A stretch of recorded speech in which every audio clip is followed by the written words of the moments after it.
I voted for it. Everyone says we need to build a wall, or we need to build a fence. I don't disagree with them, but how long is that going to take? And what do we do in the meantime?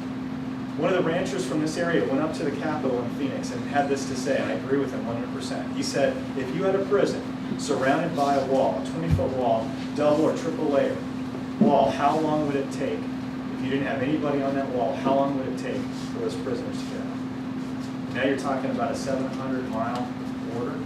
You have to have human beings that are actually trained to stop people from coming in. And everybody else has flip-flopped on that issue. I've been consistent on saying, with my voting and throughout this campaign, of saying the National Guard needs to be sent. How does that close the borders in Iraq? You've got those troops. They have the technology, and they're not. It's not foolproof. I mean, people do get through from Syria into Iraq, but they're doing a lot better of a job. The other thing I would say, and this is something I've talked with others about, people say, okay, well, finally we'll secure the border and we can work on other things. Well, how do you define what securing the border is? And I think I said I would steal this, and I'm going to steal it right now, this idea. I think that you would have a committee of people in this community, and the border communities are the ones who, not the government, but people from this community saying, yes, the border is secure. Not somebody else, not some bureaucrat in Washington, D.C. You're the ones who live here. You're the ones who know what the problem is. And if you don't feel secure, then it's not secure. You can never get 100% security.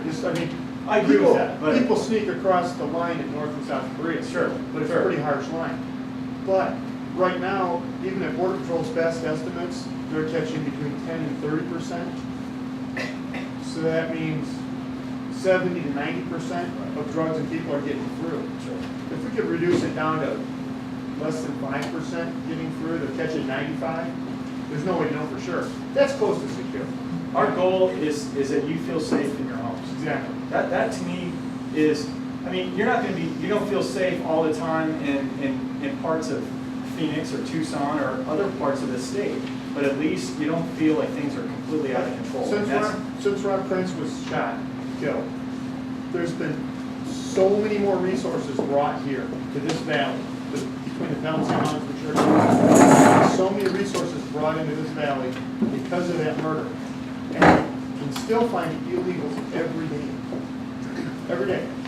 This is the area that's got the most border patrol per square mile.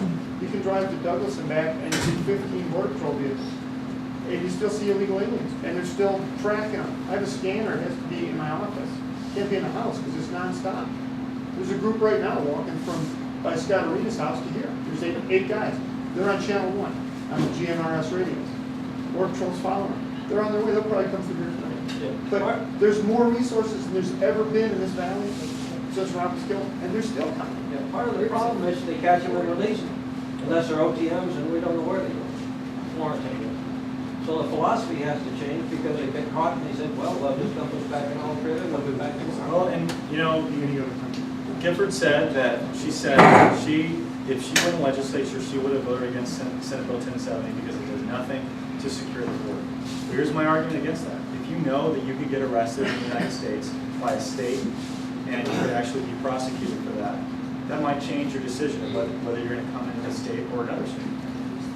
Okay, now the question comes up about they're crossing federal lands. The Buenos Aires National Wildlife Refuge is now closed to the rest of us because there's such illegal trafficking going through there, where the government just built water stations for all of these illegals coming through.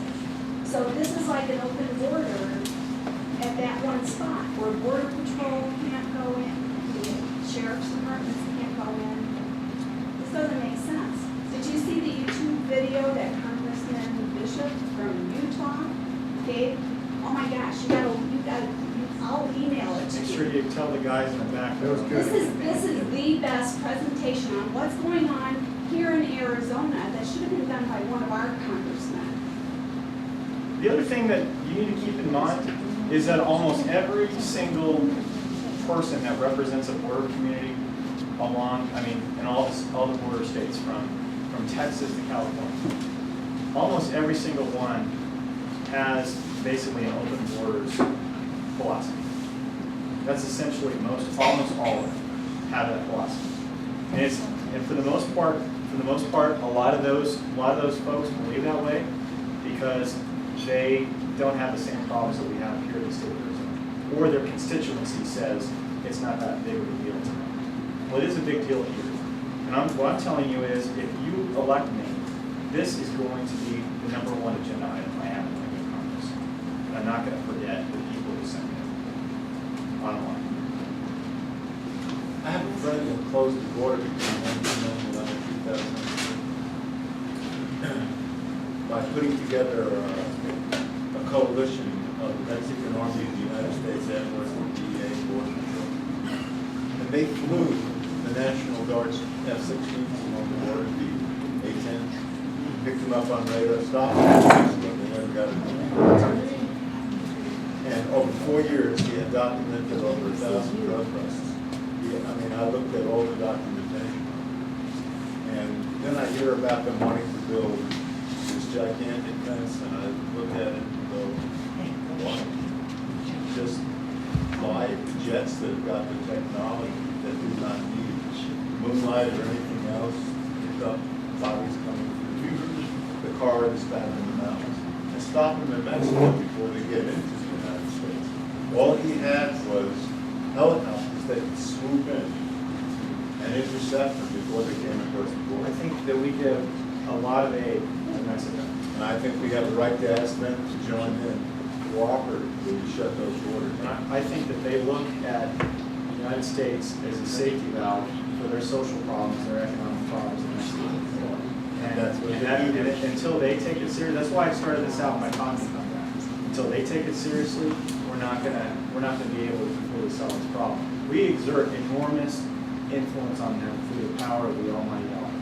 And if we were to use that influence instead of basically pandering to their government, I think we would have a much different situation. But here's the thing, I don't know all the answers. I'm not gonna tell you what I do. But I'm willing to listen to you, and I'm willing to find out what you think. And I know that groups have been formed to actually study this problem, and the Cattlemen's Association is working on it, and I'm willing to actually take your ideas and bring them up to Washington and make them happen. Yes, sir. Going back to border security, yes, it seems to me that there are maybe two kinds of people who cross the border. There are, people who are coming into America, land of plenty, looking for a better life, that kind of thing. And then there are the drug runners. What I read in the papers, what I hear on the news, is that the drug cartels are very powerful. They are extraordinarily well armed, and that they can go toe-to-toe with the Mexican army. Sending troops to the border, 6,000 or more troops to the border, it's not a bad idea. But I think we need to be prepared if we, as we start to close the border down, that there is going to be all-out warfare, not from the average person, but from the drug cartels who have lots of money to lose. So your question is should we be prepared for the job of the military is to secure our freedoms at the end of the day, and border security is a part of that. And I think that we should be willing to stand up to the corruption that's happening in Mexico, especially in defense of our own citizens. And we've seen situations that have erupted where they have been overrun, like some of these National Guard soldiers have been overrun by, they had to withdraw from their position because they didn't have what it took to be able to withstand that. I don't think we should make that mistake again. I think we should make sure that they can defend themselves and they have the rules of engagement. And that's a position that we've learned from experience over time, watching. Yes, sir. Make a good point here. I know, this was last year, for a couple of years, they had, National Guard on the border in New Mexico. You can see them